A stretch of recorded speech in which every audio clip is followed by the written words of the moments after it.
નમસ્તે, હું wellness and fitness coach Nehal Patiya. આજે આપણે જાણીશું નાની નાની આદતો આપણા જીવનમાં કેવી રીતે મોટા પરિણામ લાવી શકે છે.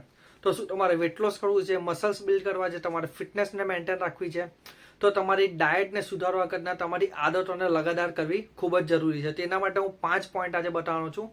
સવારની શરૂઆત ગરમ પાણી મોર્નિંગમાં તમારા મેટાબોલિઝમને બૂસ્ટ કરવા માટે ખૂબ મદદરૂપ થાય છે. સેકન્ડ પોઈન્ટ, દર કલાકે થોડું વોક કરવું. સવારે ઉઠીને તમારી બોડીને બ્લોક ના કરો, દર કલાકે 5 મિનિટ 2 મિનિટ 3 મિનિટ ચાલવાનું રાખો.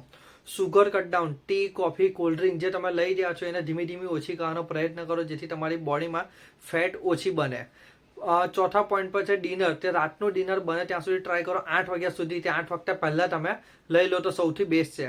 એન્ડ પાંચમું, સ્લીપ. તો તમારી ઊંઘ તમારા હંગરના હાર્મોન્સને કંટ્રોલ કરે છે અને એને વધારે છે.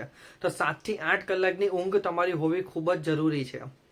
તો આ બધી વસ્તુઓ તમારા ડાયટને ચેન્જ કરવા કરતાં તમારી ડિસિપ્લિન અને તમારી કન્સિસ્ટન્સીને વધારે કરવી સૌથી ઇમ્પોર્ટન્ટ છે. તો શું તમે રેડી છો નેક્સ્ટ વિડીયો માટે? તો લાઈક, સબસ્ક્રાઇબ અને શેર કરો જેટલા બી લોકો સુધી, એન્ડ લોકોની આદતોમાં પરિણામ લાવવા માટે મદદરૂપ થાઓ. Thank you.